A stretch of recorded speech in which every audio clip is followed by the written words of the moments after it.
and tremendous. Dios me los bendiga a todos, espero que estén muy bien. Excelente lunes, gracias a Dios estamos aquí, la estamos contando, estamos respirando, estamos teniendo un momento para poder seguir creyendo en nosotros, creyendo en Dios y por supuesto creyendo en nuestras cosas, es decir, nuestros proyectos, nuestros objetivos, nuestras metas. Mientras respiremos, mientras estemos vivos, realmente podemos lograr conseguir nuestras metas y trabajar duro para ello, ¿ok? El día de hoy, Entre Mentes, va a trabajar en función de hablar sobre el TDAH, por lo que hago una aclaratoria inicial.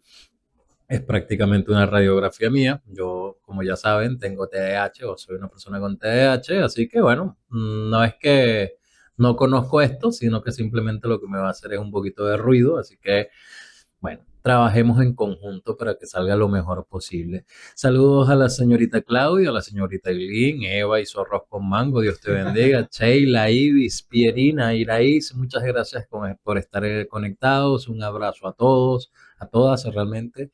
Y de verdad espero que disfrutemos el día de hoy. Hoy podemos aprovechar este espacio para todas las dudas y preguntas que necesiten responder. Allí va a estar. Y también yo voy a aprovechar para darles algunos tips de cómo realmente se siente una persona con TDAH bueno, en este mundo ¿cómo es? Neurotípico, por así decirlo, y que ha pasado toda su vida luchando para poder generar una empatía adecuada. Entonces vamos a ir bueno, como les dije por el grupo, yo no quería realmente realizar este programa porque no me gusta mucho hablar de esas situaciones, ya que me traen muchos recuerdos, pero es parte de lo que toca y es un proceso de enseñanza que vamos a trabajar, ¿ok? Recuerden, estamos en Entre Mentes a través de lo que hay online, bajo la dirección del señor José Armando Estaba, el patrón, en los controles Edgardo, el negrito cariñoso Cordero, nuestro equipo de producción América SS Health Service, quien les habla, Evar Gurley. Nuestro patrocinante, por supuesto, América SS Health Service, profesionales comprometidos con la salud, tomando la salud mental como piedra angular. Ok, volvemos un poquito en este análisis de lo que es el TDAH. Trastorno por déficit de atención e hiperactividad. Tenemos que entender que esto es parte de una dificultad del neurodesarrollo, así como hablamos en algún momento del trastorno del espectro autista. También el trastorno por déficit de atención e hiperactividad es un trastorno del neurodesarrollo, es decir, una dificultad en el desarrollo de la estructura cerebral, específicamente en el lóbulo frontal, el prefrontal del lóbulo frontal, sufre una inmadurez o maneja una inmadurez en la que no tiene la capacidad o bueno, no tiene la total capacidad del control de impulsos. El prefrontal del lóbulo frontal, aquí justo tú tocarte la frente y está allí. ¿Qué hace eso? Eso es lo que ayuda a regular las emociones, lo que nos ayuda a manejar la memoria, lo que ayuda a controlarlo, digamos, la misma conducta. ¿Por qué? Porque evita la impulsividad. ¿Ok? Cuando tienes una dificultad en el lóbulo prefrontal, ¿qué es lo que pasa? Comienzas a ser una persona que realmente se maneja en base solo a emociones, decisiones emocionales, pierdes características de memoria, es decir, cognitivas, y comienzan estas dificultades para la administración de las emociones. Comienzas a ser una persona, pues bien sea irritable o una persona que maneja las emociones con mucha sensibilidad, ¿ok? Eso desde el punto de vista neurológico. Ahora, ¿qué es el TDAH? Es un trastorno del neurodesarrollo caracterizado por un patrón persistente de inatención, hiperactividad e impulsividad que interfiere con el funcionamiento o el desarrollo. Desde la perspectiva clínica, es decir, de la psicología clínica, no se trata simplemente de una falta de atención, sino de una disfunción en las funciones ejecutivas y en el sistema de recompensa del cerebro, es decir, de la recaptación de la dopamina. Es decir, que no te sientes completamente bien constantemente. ¿Por qué? Porque la recaptación de serotonina también es baja. ¿Esto qué hace? Que constantemente estas personas estén buscando actividades que realmente le hagan sentir euforia, que hagan sentir bien, que les hagan sentir agradable. Y ojo, no solo son actividades, también a veces son pensamientos, y esos pensamientos, allí es cuando regularmente hay algo que te está aburriendo y te vas a otro lado a pensar. Bueno, eso le pasa a la persona con TDAH muy, muy constantemente, ¿ok? ¿Qué pasa con la cognición y el pensamiento? Vamos a leer un poquito para poder después yo explicarles en base a la práctica y no solo a la teoría. La cognición en el TDAH es el cómo piensan. El pensamiento se define por una atención divergente en lugar de una atención selectiva y eficiente. ¿Qué significa esto? Las personas neurotípicas regularmente tienen un pensamiento dirigido, un pensamiento que va hacia un objetivo y que regularmente al ser así es eficiente. Ahora, el neurodivergente, en este caso TDAH, lo que hace es que su pensamiento va dirigido a varios estímulos, tantos estímulos interesantes allá en el ambiente, hasta allá va a ir el pensamiento. ¿Okay? Quizá uno, después el otro no tiene un orden específico, sino que o sea, lo que hace es que completamente divagas en el pensamiento. ¿Qué pasa? Hay una disfunción ejecutiva. ¿Qué significa esto? Que el cerebro presenta dificultades para organizar y priorizar y secuenciar la información. Eso se traduce en una ceguera temporal donde el individuo vive un presente perpetuo, dificultando la planificación a largo plazo. Es decir, no es que no planificamos, obviamente sí planificamos, pero muchas veces esta ceguera temporal no nos permite ver más allá de las situaciones que están pasando justo en ese momento. Entonces, a quienes no han tenido un proceso terapéutico adecuado o no han desarrollado mejor estas características, siempre terminan teniendo dificultades para pues, poder hacer un proyecto o poder generar resultados. ¿Ok?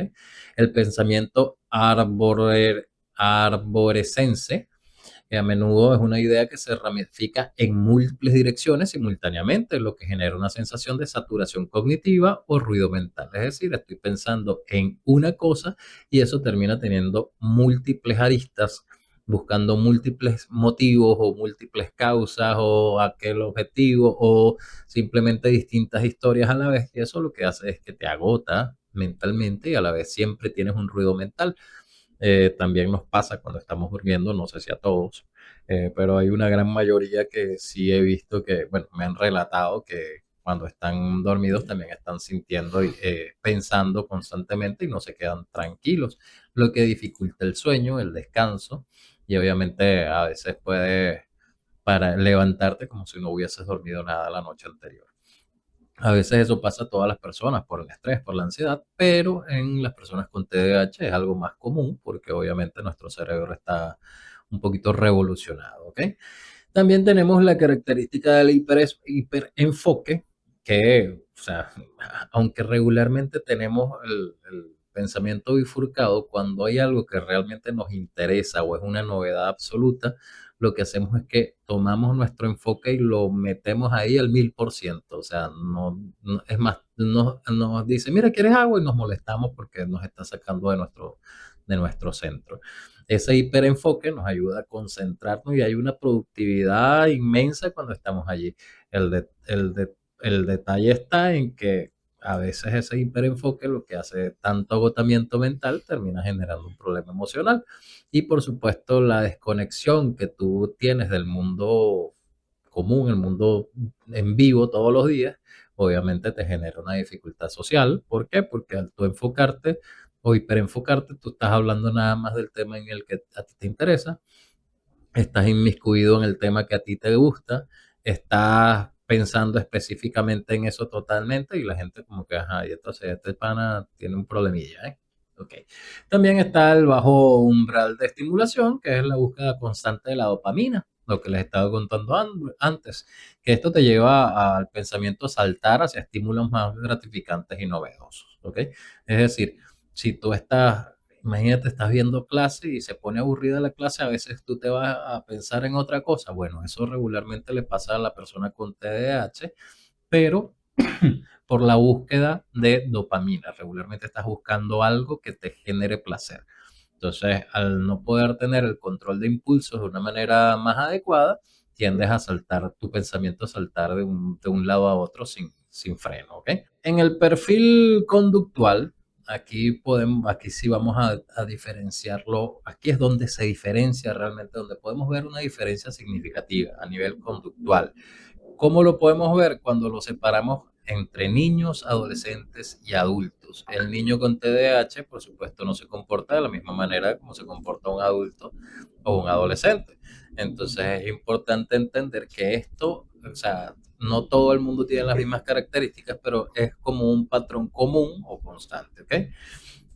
Y es importante que veamos cuáles son las realidades de cada uno de nosotros cuando hemos pasado por esto o cuando algún familiar conocido, amigo, etcétera, puede haber manifestado esto y ni siquiera lo supimos. Porque, ¿qué pasa? Hay una gran cantidad de personas TDAH que son adultas y realmente no lo saben, todavía no lo saben y siguen teniendo dificultades. En la persona con TDAH, para entrar un poquito en lo que es la reflexión personal, las personas con TDAH sufrimos mucho. ¿Okay?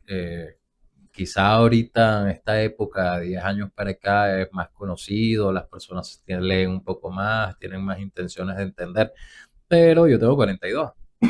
En aquel entonces no existía eso. Eso simplemente era un problema y ya, que era un problema de un chamo con problemas de conducta, y eso te generaba un rechazo muy grande, tanto a nivel social, señalamientos a nivel familiar, señalamientos a nivel escolar. Entonces eso obviamente bajaba tu autoestima, dificultaba tus reacciones, había generado problemas pues a nivel emocional y por supuesto tú te sentías rechazado constantemente. A ver, en el perfil conductual, según la etapa evolutiva, en la infancia la manifestación es externa. ¿Por qué es externa? Porque obviamente es la hiperactividad, ya que la inmadurez cerebral está más fresca, por así decirlo. O sea, todavía cuando vas creciendo va inmadurando el cerebro, pero en ese momento está más inmaduro. Entonces, valga la redundancia. Entonces, ¿qué pasa? En los niños predomina la presentación combinada, que es la hiperactiva impulsiva. Que es hiperactivo el que siempre anda en movimiento y el impulsivo el que no tiene control de impulsos, obviamente. ¿Qué hace la conducta? Incapacidad de permanecer sentados, juegos ruidosos, desorganizados, interrupciones constantes en conversaciones ajenas, trepa, salta, corre cuando no debe hacerse, o sea, todo este tipo de cosas que pueden pasar a veces en un salón de clase, en un colegio o hasta en el mismo hogar. ¿Okay? En la socialización tiene dificultad para seguir las reglas de juegos grupales, lo que puede derivar en un rechazo social temprano. Y en la escolaridad, el rendimiento es inconsistente. El niño sabe la respuesta o es muy inteligente, pero no logra plasmarlas en papel, bien sea porque se le olvidó o porque tiene impulsividad motora y no se sienta o porque no se concentra, pero cuando le preguntas el chamo sabe porque sabe mucho, pero no tiene la capacidad para mantener, digamos, para reflejarlo en ese momento. Recuerden, estas son las características de conducta cuando somos niños. También, por supuesto, depende de cada chamo, esto ya son cuestiones individuales. Se puede generar, debido a la frustración, se puede generar muchas reacciones impulsivas que te hacen, bien sea tener una pelea o que puedes dar malas contestas, puedes dar malas palabras, puedes reaccionar agresivamente y no es algo que la persona esté planificando o que quiera o que es malo porque es así, no, simplemente tiene una dificultad para controlar los impulsos. Y si bien es cierto, cuando somos adultos y adolescentes también existe, pero cuando somos niños es mucho más difícil de controlar, porque ya no es algo que tú decides y que estás pensando, es algo que salió y después tú ves si lo recoges o no lo recoges, porque ese es el otro detalle, ¿no? Entonces es importante que entendamos que en las manifestaciones en la infancia son manifestaciones externas. Se nota a nivel conductual, se nota mucho el proceso de TDAH. Ahora, ¿cuál es el problema? Cuando la parte emocional se ve afectada. ¿Por qué? Porque obviamente el rechazo va a ser considerable debido a su conducta. ¿Ok?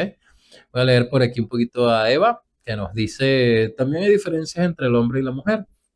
Aunque cada persona tiene sus particulares, yo tuve un diagnóstico tardío de TDAH-TDA Y me costó aceptarlo hasta el año pasado, pero siempre hubo señales señales solo que, como dijiste, era etiqueta y buscaba crear métodos, estrategias y técnicas para adaptarme, lo que tuvo sus pros y sus contras. Eso es cierto. Yo pasé, bueno, tengo 42, como hasta los 33, 34 años tratando de adaptarme al medio, tratando de entenderme a mí mismo porque fallaba, tratando de entender por qué no podía ser como los demás, y hasta que realmente conseguí el diagnóstico y bueno, gracias a Dios me entendí. De ahí no fue así, ay, del día para otro me entendí. Ahí fue un proceso en el que tuve que comenzar a aceptarme y entenderme y no es tan sencillo, ¿ok? En los adultos es más complicado porque obviamente tuvo un aspecto emocional importante, ya que el rechazo, casi todas las personas con TDAH tienen un proceso de rechazo, o sea, las han rechazado de alguna manera en algún momento. Siempre tenemos algún tipo de problemas o bien sea hay... Mira, hay múltiples situaciones. Lo que pasa es que obviamente que los porcentajes no los tengo a mano, pero sí hay múltiples conductas que revelan ciertas situaciones en nosotros, como por ejemplo, tenemos más propensión a ser personas ansiosas. Es normal bueno, está dentro de la norma que las personas con TDAH pasen por lo menos un proceso depresivo mayor, estamos hablando. Es común que las personas con TDAH puedan tener a veces muchos conocidos y ser hasta el alma de la fiesta, pero a la semana siguiente lo ves completamente solo y aislado. Ese tipo de cosas puede verse en las personas con TDAH. Y bueno, Eva que nos dice que también hay que tiene diagnóstico combinado, TEA con TDAH, también tiene que ver mucho con la parte de la socialización seguro. ¿Has tenido algún tipo de dificultades con ello? Pero bueno, te invitamos a que sigas adelante y entiendas si tienes un proceso de neurodesarrollo, no significa que si eres extraña, pero somos extraños para bien. Es que es verdad, brother. Somos extraños. O sea, la gente nos ve como raros. Entonces, ok, somos raros, pero tenemos una gran cantidad de habilidades que si las utilizamos para nuestro beneficio y para aceptarnos y querernos a nosotros mismos, los resultados son enormes. Y vamos a hablar de cómo se enfrenta, o sea, cómo se observa el TDAH en la adolescencia, ¿no? Y que obviamente la adolescencia es una de las crisis más importantes del ser humano, o sea, o de las más significativas. Se observa mucho y hay unos cambios extremos que a todos nos hacen estragos, ¿no? A veces no nos damos cuenta, pero cuando vemos a otras personas adolescentes, ahí sí te das cuenta, oye, yo pasé por eso, y lo ves desde afuera y dices, oye, qué terrible. Pero bueno, en la adolescencia hay una hiperactividad que disminuye, suele disminuir, no significa que se quita o que deja de estar por completo, pero sí disminuye la hiperactividad motora y se transforma en inquietud interna más que todo, ¿ok? Es una inquietud que tiene que ver con tu pensamiento y tu forma de entender las cosas más allá de única y exclusivamente la hiperactividad física. ¿Qué pasa? Hay una procrastinación enorme. Regularmente cuando hay adolescencia TDAH, la procrastinación es enorme, de verdad. No que sí se puede, que no, no. La procrastinación bueno, no voy a decir el 100% de los casos, pero en la gran mayoría de los casos es enorme. No hablo del adulto, hablo del adolescente, ¿ok? Hay mucho desafío de la autoridad, por supuesto que va a haber desafío de la autoridad, si en la adolescencia de por sí es el proceso donde tú comienzas a desafiar a la figura de autoridad. Imagínate una persona con TDAH que aparte viene con frustración, porque ya de niño vino la frustración, y por supuesto vas a desafiar la autoridad porque eres una persona impulsiva. ¿Cómo puedes, si te dicen que no, tú obviamente vas a responder, pero yo sí que, ¿sabes? O sea, hay una capacidad de respuesta muy amplia y si no observas, o sea, si aparte de la negativa la norma que te están colocando en ese momento no tiene sentido, obviamente vas a querer saltártela y la vas a discutir por todos los medios, ¿ok?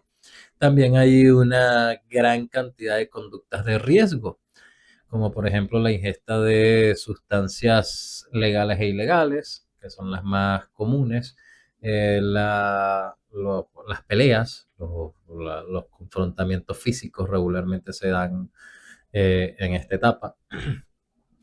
Sexo sin ningún tipo de cuidado o sin protección, por así decirlo. Comienzas a inventar, a escaparte para otro lado, que se llama para el río con unas amigas y esas cosas. Entonces empiezas a generar conductas que realmente son riesgosas. Claro, en ese momento tú no ves ningún riesgo. Cuando tú eres adulto te das cuenta, oye, ¿qué estaba haciendo yo? Vale, que tú estás loco, vale, de verdad. Pero no, es parte de todo. Comienzas a tomar actitudes que van un poco, digamos, a probar cada vez más los límites. Y eso es lo que hace el TDAH también en nosotros. ¿Por qué? Porque como dijimos anteriormente, necesitamos dopamina. Siempre estamos buscando una actividad que realmente nos guste. En mi caso, yo cuando hiperenfoqué, por ejemplo, hiperenfoqué en el fútbol, hiperenfoqué en el rugby, y eso me ayudaba en el área física, ¿ok? En el área cognitiva, cuando decidí a leerme, leí un libro en 2 días, y cuando decidí a ver una serie la veía 70 veces, o sea, uno hiperenfoca realmente. Y bueno, esto te genera, por supuesto, nuevamente la procrastinación, dejar las cosas para después. También hay un impacto emocional, aparece con fuerza la disfonía sensible al rechazo, es decir, una percepción externa a la crítica y el fracaso que afecta a la identidad e información. Eso le pasa a todos los adolescentes, obviamente, pero cuando tenemos un diagnóstico que tiene que ver con el neurodesarrollo, obviamente se acentúa muchísimo más esto. ¿Por qué? Porque tú también te das cuenta, oye, no puedo parar, oye, porque yo no me quedo tranquilo, oye, porque yo no puedo ser responsable con los demás, tú también comienzas a compararte, comienzas a darte cuenta de que tú no estás del todo bien, que las cosas que tú estás haciendo no salen bien por alguna razón, que tú no puedes estar tranquilo, obviamente en el colegio tú eres el chamo problema, en la familia ya debe haber por lo menos una persona que te lanzó el estigma o la etiqueta.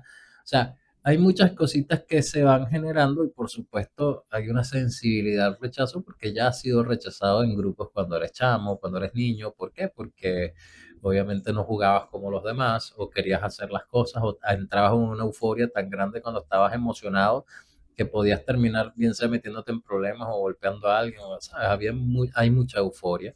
Y eso hace que haya un proceso de desapego de los demás y que, bueno, que la crítica que viene luego en la adolescencia es mucho mayor y por supuesto eres muy, muy sensible a la crítica externa, ¿ok? Ahora, en la autogestión existe una gran dificultad para manejar horarios y responsabilidades académicas complejas sin supervisión externa.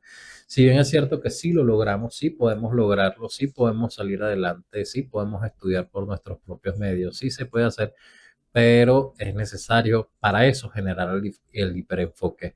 Y créeme, el hiperenfoque es muy difícil de traerlo a los estudios. ¿Por qué? Porque eso no te genera dopamina. El estudio realmente lo que hace es que te estresa. Entonces, por supuesto, en la adolescencia, en la adultez con tu madurez, puedes gestionarlo mejor, pero a la adolescencia lo más probable es que lo evites constantemente. Por acá nos dicen, yo antes de conocer y antes de aceptar mi diagnóstico decía que tenía un Hulk cuando me molestaba. Obviamente fui trabajando eso y ahora más que celos porque, bueno, sí, ese soy yo cuando me pongo bravo. Cuando me molesto sale Hulk, literal.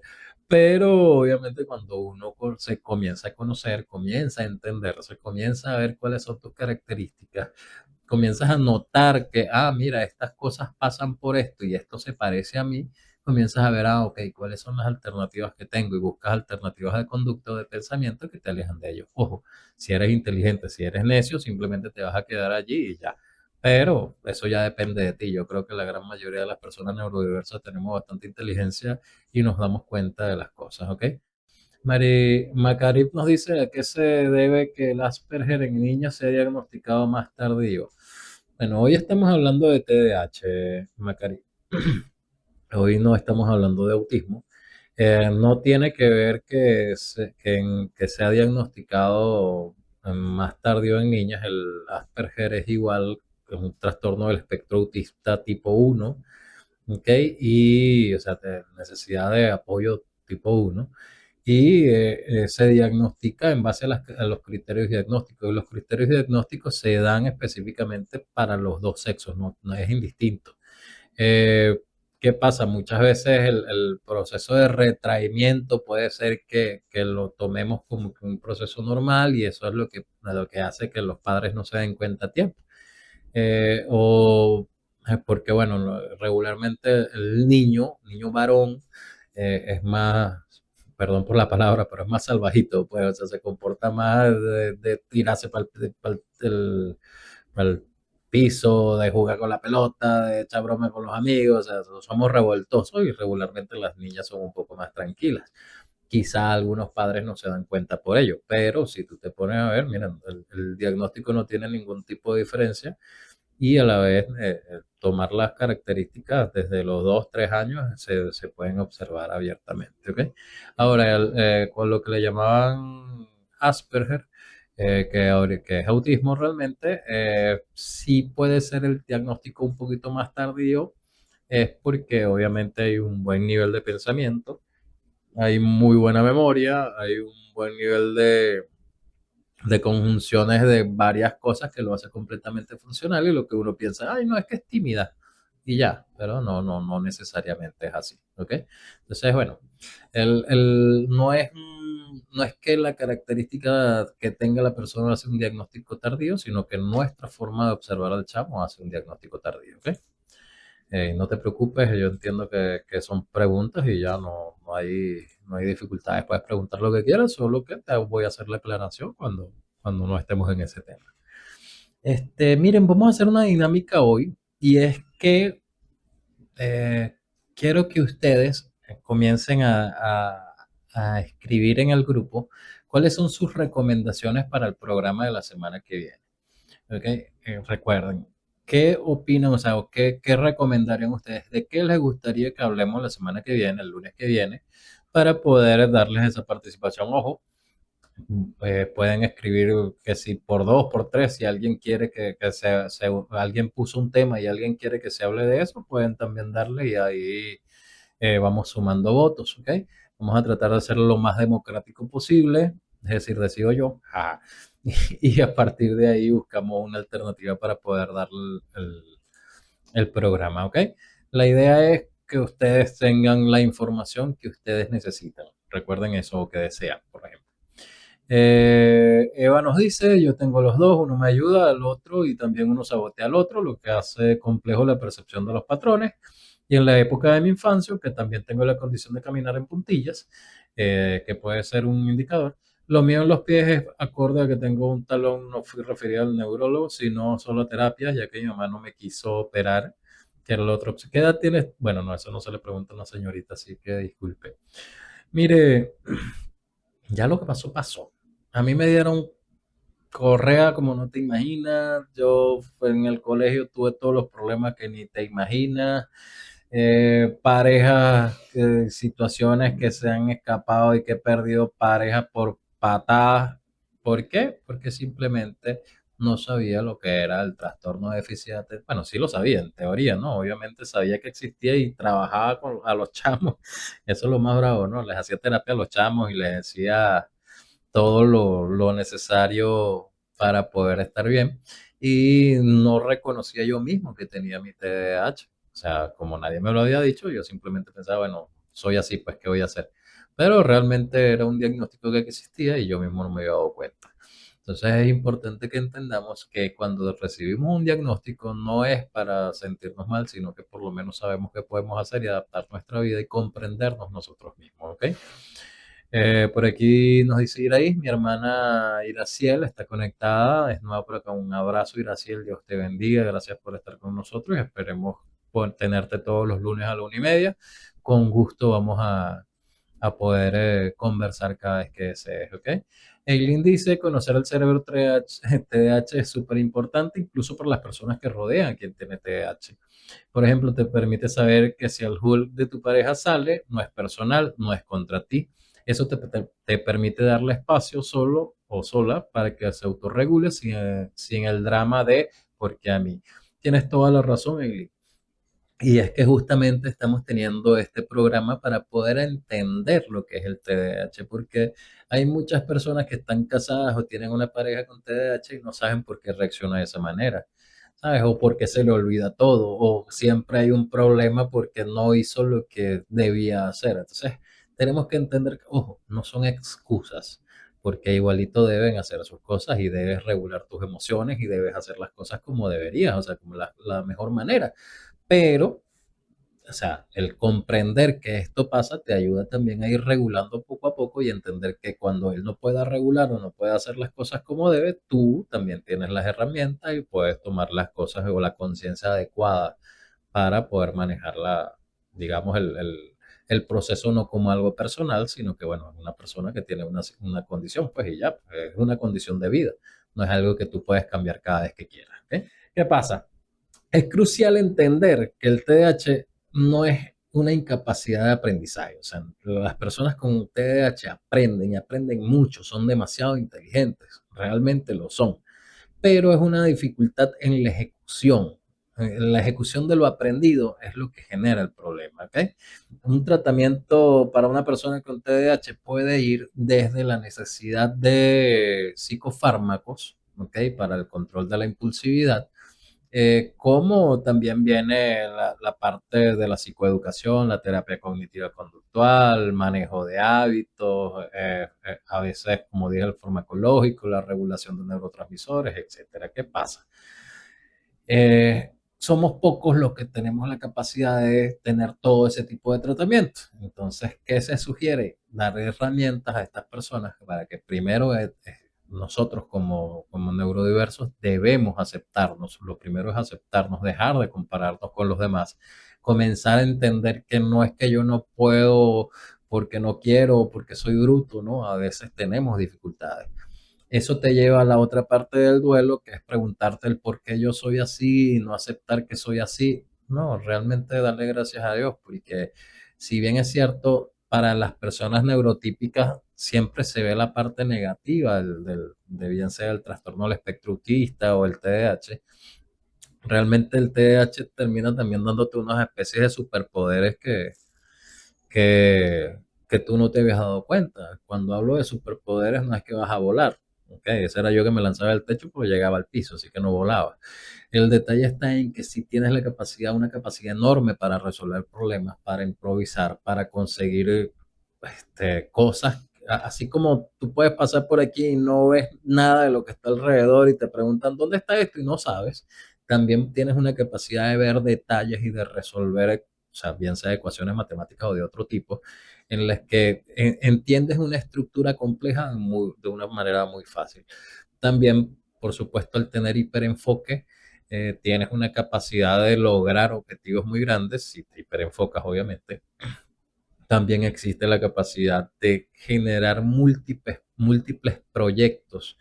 Eso es algo que siempre le llaman el soñador, que está soñando con hacer tal cosa, que soñando con hacer la otra cosa. Bueno, realmente eso son características que tenemos muchas personas TDAH, que comenzamos a planificar, a imaginar y ver los proyectos en nuestra cabeza e inventar y tenemos una inventiva muy buena. ¿Ok? Así que entiendan, no todo es malo, tenemos muchas capacidades. Ahora les estaba explicando, les expliqué hasta la adolescencia cómo se comportaba la persona con TDAH. Ahora vamos a la adultez. De esto se trata la internalización del trastorno. En los adultos el TDAH suele ser menos visible externamente, pero más desgastante a nivel mental. ¿Qué pasa? En la conducta hay una dificultad persistente en la gestión del hogar, bien sea las finanzas, estabilidad laboral, pues, paz en la pareja. Muchas veces el simple hecho de mucho estrés te hace reaccionar de forma inadecuada, obviamente porque eres impulsivo. Entonces esto tiende a generar muchas dificultades a nivel de pareja. ¿Ok? También existe la tendencia de la parálisis por análisis. Muchas veces te pones a imaginar y a pensar muchas veces cómo resolver el problema y no terminas resolviendo nada. Eso también genera muchos problemas. ¿Ok? En el pensamiento hay una sensación de agotamiento crónico. Siempre estás agotado, que te lo digo por experiencia, ya que haces un esfuerzo extra para las tareas automáticas. ¿Qué pasa? Nosotros tenemos que adaptarnos al mundo neurotípico. Y al tener que adaptarte al mundo neurotípico, tú tienes que ir, claro, ya eres adulto, y tienes que ir viendo cuáles son las variables que debes controlar, cómo debes comportarte acá, qué debes hacer por allá, calmarte por aquí. Mira, tú mismo estás moviendo mucho las piernas, tienes que comenzar a respirar. O sea, todo depende a tus herramientas que tengas, ¿no? Obviamente. Pero, o sea, el pensamiento siempre está activo y te tienes que esforzar mucho para mantenerte dentro de los rasgos esperados. No porque tus rangos sean inadecuados, sino que realmente para poder completar las tareas en el mundo neurotípico tienes que esforzarte mucho. Si te dieran a tu tiempo, hay dos opciones: o lo haces de una vez en 5 minutos o puedes tardar un año haciéndolo. Entonces hay que esforzarse y pelear contigo mismo, porque ese es el detalle. Es una lucha constante contigo mismo contra tus impulsos y tú entender que puedes pensar de otra manera. También hay dificultades en las relaciones, creo que yo los había hablado, sí, problemas de pareja por olvidos frecuentes o por impulsividad verbal, que a menudo se malinterpretan como falta de interés o egoísmo, o que simplemente eres una persona que XY, cuando realmente lo que no estás es controlando tu dificultad neurológica. ¿Esto con qué viene cargado? Recuerden que ya estamos hablando de los adultos ya vienen con bases ansiosas y bases depresivas. No, pero es que no todos son así. Es cierto, no todos tenemos ese tipo de dificultades, pero una persona que tiene TDAH regularmente cuando es niño y adolescente se está comparando constantemente porque él mismo no se entiende. No es algo que él quiera hacer, es que no se entiende, no pertenezco a esto de una o de otra manera. Lo que hace que por supuesto genere ansiedad porque tienes que defenderte constantemente de los estímulos extraños que vienen a ti, porque aparte también eres víctima de bullying. Y además, una depresión porque, oye, no te sientes que no perteneces a ningún lado, la gente te rechaza, la gente te critica, la gente te señala, la gente te dice es que tú tal cosa, es que tú tal cosa, en tu misma familia te pueden llegar a decir o a señalar de formas incorrectas. ¿Y eso qué es lo que hace? Por supuesto, afecta tus emociones constantemente y tú terminas con una autoestima por el piso.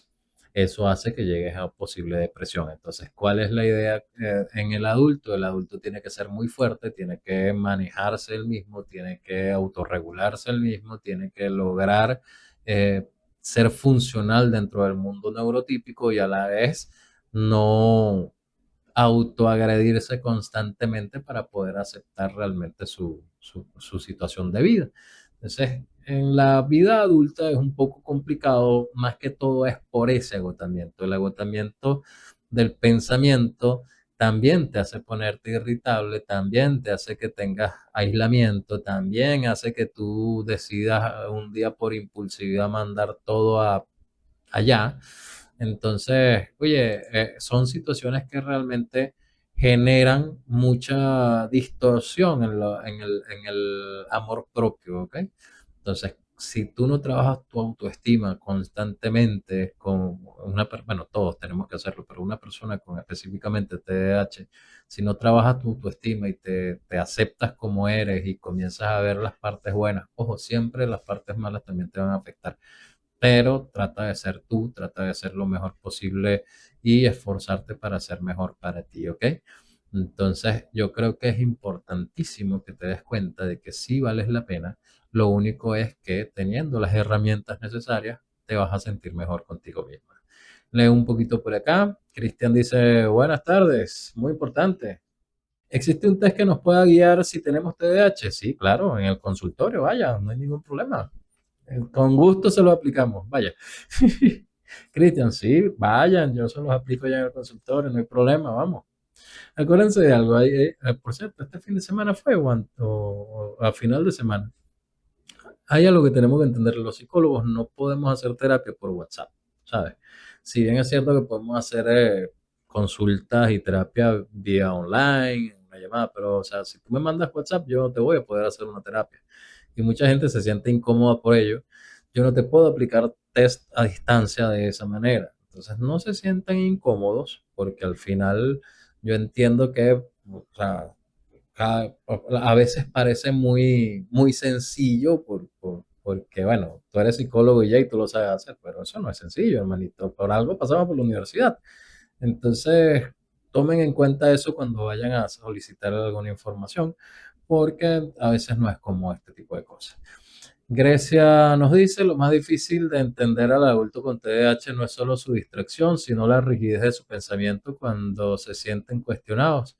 A veces se aferran a su propia versión de una discusión con una seguridad absoluta y es casi imposible sacarlos de ahí. Sí, lo soy, sí, sí, sí, obviamente. Pero ¿sabes qué? Tengo la razón. Para los que estamos fuera es muy frustrante ver cómo su mente construye una realidad para protegerse del sentimiento de culpa o de fallo. Y no hay lógica que los haga cambiar de opinión en ese momento. Sí, tienes razón, somos necios. Pero es porque obviamente siempre nos hemos tenido que defender. Siempre, absolutamente. El mundo es un mundo hostil para las personas que no siguen el mismo patrón de los demás.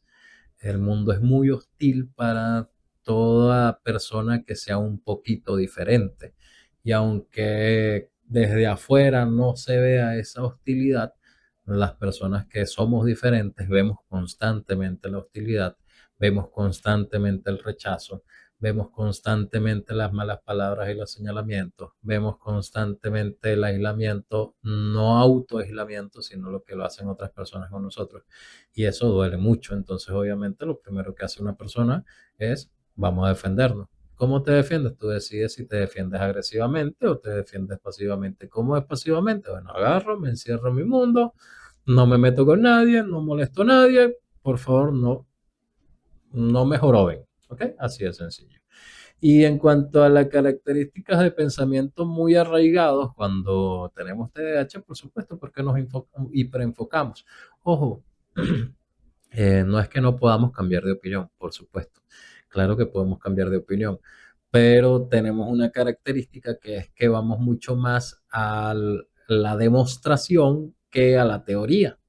Si una persona te dice 10 veces una cosa, y, pero te demuestra una vez todo lo contrario, la persona con TDAH va a entender qué es lo que demostraste, no lo que le explicaste con palabras, ¿ok?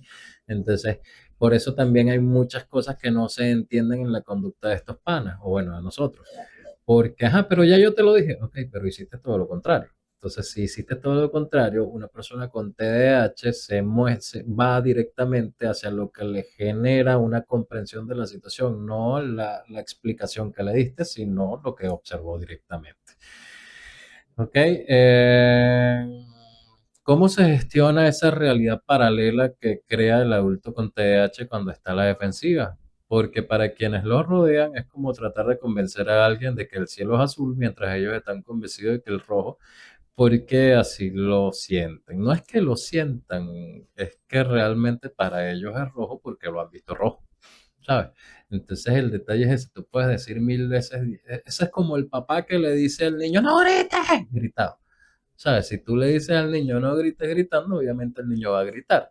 Entonces, si tú le dices, si tú le muestras una realidad, pero después le dices que es otra, obviamente él va a ver lo que fue mostrado, no lo que fue explicado. Eso lo dije en este momento. Lolimar dice, hay muchas personas con dificultad de concentrarse en sus labores, sí, pero la dificultad para concentrarse en sus labores puede ser por múltiples situaciones, ansiedad, estrés, flojera, muchas cosas pueden ser. Y sé que en el consultorio, pero es para tener una idea. Sí tenemos varios test y que podemos aplicar, no hay ningún problema. Siempre tengo la razón, yo siempre tengo la razón, yo lo sé. Grecia, eso lo tiende a decir la gente que efectivamente no la tiene, lo siento, Grecia, tú no tienes la razón. Cristian, eso justamente lo argumenta alguien que no la tiene y dice, ah, viste, Cristian está peleando igual que yo. Qué bueno. Ok, ¿qué pasa con nosotros, las personas neurodiversas con TDAH? Sencillo. Es necesario entender que el TDAH es una persona como tú, es una persona que tiene quizá una hipersensibilidad mayor que la tuya. No es solo que piensa como yo, no, es que pensamos de una forma muy distinta. A veces pensamos en 10 cosas que tú ni siquiera estás pensando. Y eso, por supuesto, te mantiene a la defensiva porque te genera ansiedad. Al generar 10 escenarios, por supuesto, hay que controlar las variables de cada uno de los escenarios para no sentirte atacado o amenazado, lo que hace que tu ansiedad se genere y por supuesto ande a la defensiva. Una persona con TDAH no es una persona neurotípica que cuando tú le dices algo va a quedarse con esa teoría y eso fue lo que fue. No, es alguien que va a comprobar, que va a buscar, que va a generar su característica de detective. Que si tú le, o sea, por ejemplo, tú agarras hoy y me dices, eh, ay, no, es que yo no como mucho, pero te comes un pollo entero, yo lo que voy a decir, oye, esta persona lo que hace es que tiene una forma de pensar de que para que la gente no lo critique, pero realmente te estás comiendo un pollo entero. O sea, para mí, no, no, es que solo fue un día. Para mí ya tú comes muchísimo. Así, para darte un solo ejemplo. Entonces, ¿cuál es el problema? No es lo que explicas, es lo que haces. Si tú haces algo que lleva completamente a la duda o a la, ¿cómo que se llama? A la confrontación de pensamientos en la persona, por supuesto, la persona lo que va a hacer es defenderse. ¿Por qué?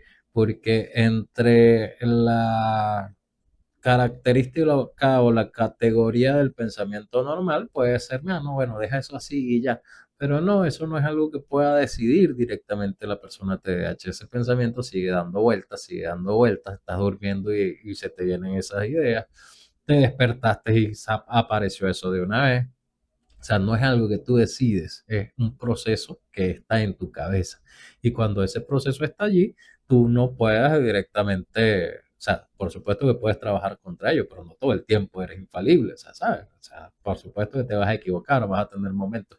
Si aparte, perdón, si aparte esa persona está teniendo dificultades de manejo de estrés, de ansiedad, de depresión, de situaciones complicadas, porque, o sea, igualito el mundo nos trata igual de mal a todos. Entonces, oye, también existe esa necesidad de defenderse porque, o sea, ya el mundo es hostil y aparte las personas me quieren hacer más daño. ¿Ok? Sheila dice, tomando nota, no debo gritar para mandar a bajar la voz de los niños. Exactamente. Entiendan algo, el ejemplo o lo que hace vale más que lo... vamos a ponértelo así, pues yo tengo una novia y le digo, te amo, pero le doy un golpe. ¿Qué creemos? ¿Que la amo o que no la amo? Así de sencillo. Es lo que hacemos, no lo que hablamos. Es lo que demostramos, no lo que simplemente prometemos y decimos.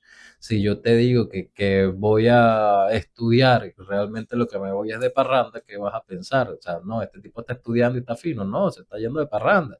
Entonces uno tiene que tener en cuenta que las realidades van más allá de los discursos y si tú tienes un discurso que no sea el más equilibrado, por supuesto la persona no va a comprender de la mejor manera y siempre va a tomarse sus propias ideas. Lo que tenemos es que ver cuáles son nuestras conductas, ¿sabes? Cuáles son nuestras formas de ver el mundo, cuáles son las cosas como nos estamos manejando con nosotros mismos y por supuesto con los demás. Aquí sí me pongo un poco más personal. Yo soy una persona que ha perdido múltiples empleos, múltiples relaciones, múltiples oportunidades, amistades, todo, etcétera, por no comprender cómo era mi conducta o cómo era, o sea, no cómo era mi conducta, eso sí lo comprendía porque lo veía, es palpable. Lo que no comprendía era cómo no puedo controlar mis impulsos, o sea, por qué yo no puedo, o sea, calmarme o por qué yo no puedo dejar de pensar en eso o por qué, ¿sabes? Hay muchas preguntas que muchas veces nos hacíamos. Eso me llevó a tener varios episodios depresivos. ¿Por qué? Porque, bueno, obviamente, como dije, el mundo sigue siendo hostil. Cuando el mundo es hostil y te pasan cosas y aparte tú vienes ya golpeado emocionalmente, es rapidito que te puedes ir al hueco de la depresión. Y si soy una persona que como lo soy, que se aísla y que trata de no molestar a los demás, ni tampoco, porque eso también lo aprendí ya en la adolescencia, que en lugar de contar los problemas, lo que tenías que hacer era aislarte y guardarte tus problemas, porque tus problemas no eran un problema de nadie. ¿Por qué? Porque cuando tú querías contarlos, perdón, las personas se te reían o te decían que, oye, ¿cómo tú no vas a saber eso, vale? ¿Cómo tú eres así? ¿Sabes? Entonces lo que hace es que hace que la persona se sienta peor y por supuesto tiende a aislarse mucho más. Yo realmente no quería hacer este programa. Yo considero que este programa me genera un poquito de, ¿cómo diría yo? De feedback a mí mismo. Porque, bueno, obviamente recuerdo todas las cosas por las que pasé, todas las situaciones en las que he vivido, todos los problemas en los que me he metido, todas las dificultades y los rechazos, todos los abandonos, etcétera. Muchas cosas emocionales que tiene que vivir la persona con TDAH y a la vez tiene que esforzarse por dos cosas, por enfocarse en el mundo neurotípico y segundo, no descuidarse a sí mismo, porque esa es otra cosa, nos descuidamos nosotros mismos para todo. Entonces, es importante entender, las personas neurodiversas tenemos muchas características negativas o que ustedes no entienden, los neurotípicos, pero realmente tenemos, más allá de esas características, tenemos una gran cantidad de talentos, de cosas buenas, de puntos positivos, que yo recomendaría que se concentraran en ellos en lugar de concentrarse en lo negativo. Aceptar que a veces la regulación no es posible. O sea, a veces la persona con este tipo de dificultades no tiene capacidad de regulación inmediata o rápida. Cuando sale Hulk, como dicen las muchachas, sí, sale Hulk, realmente sale Hulk. No es que tú decidiste que eso pasara y que yo estoy bravo porque yo quiero. No, eso está pasando.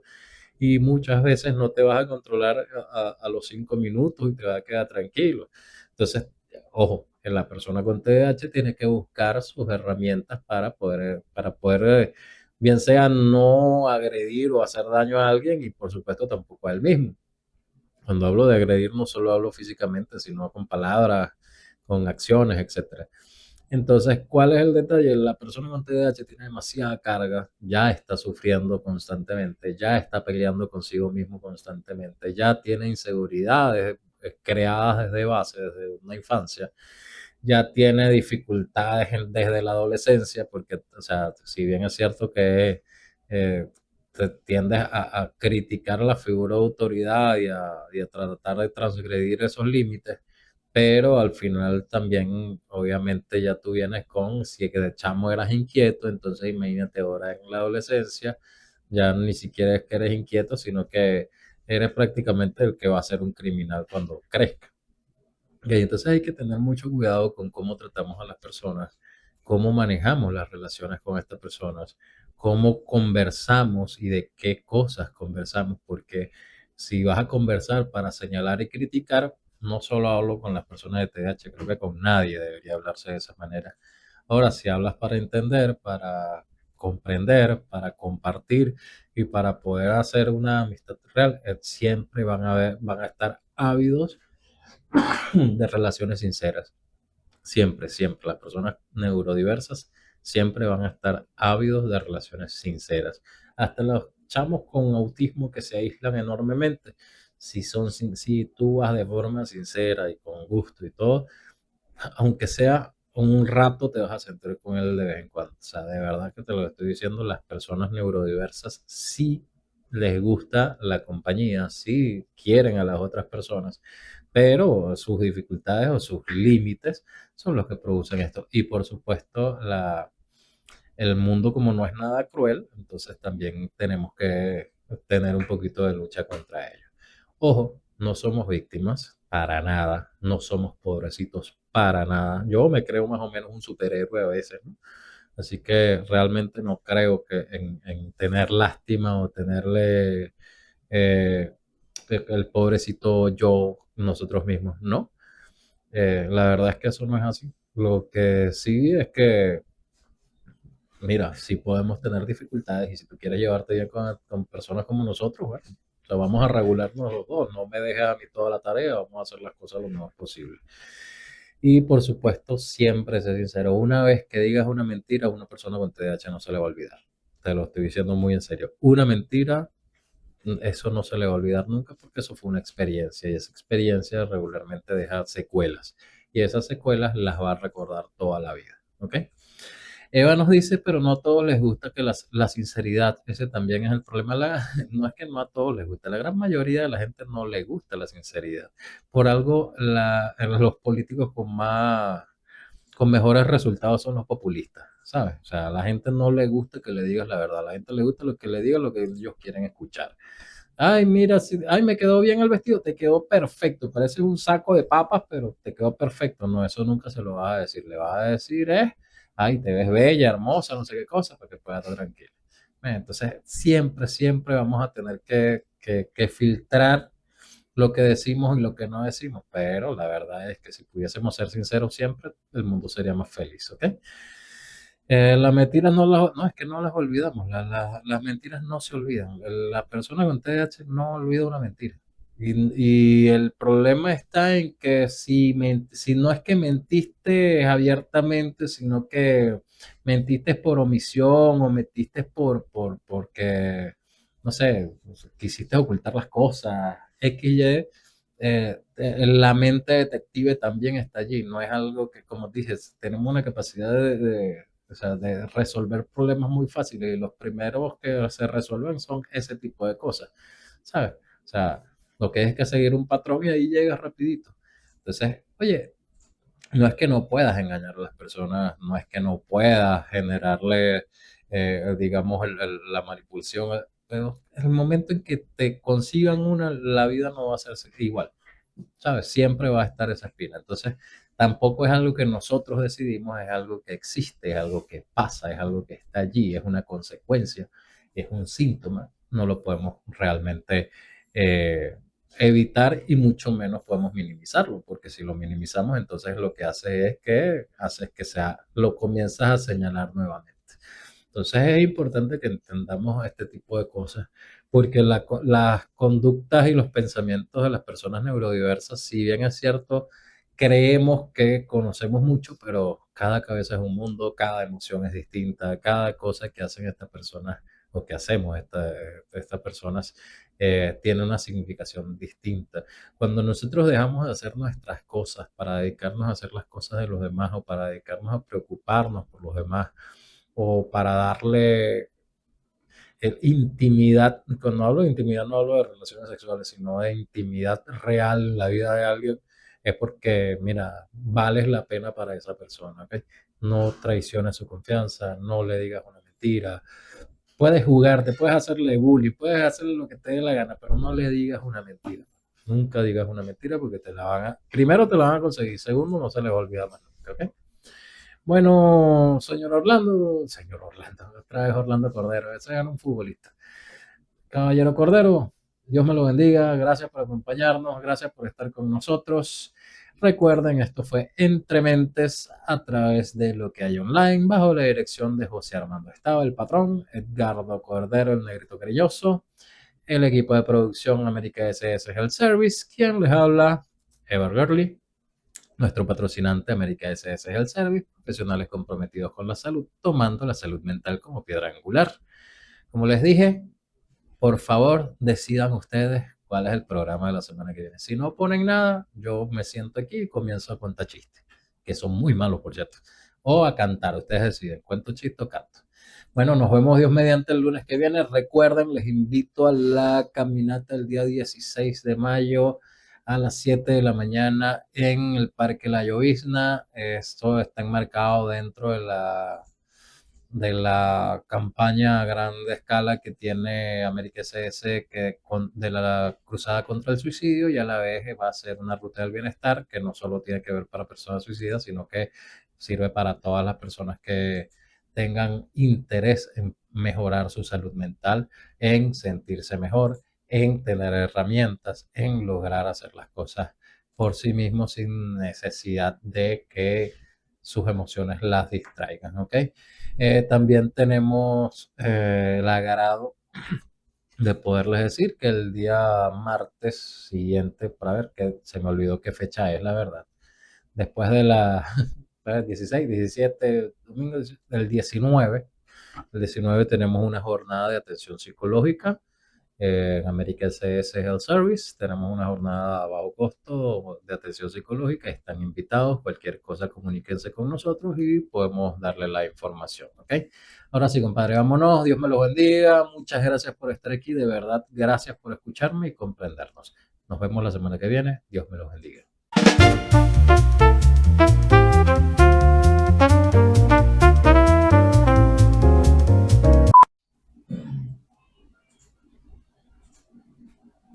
quiero hacértelo frente al espejo.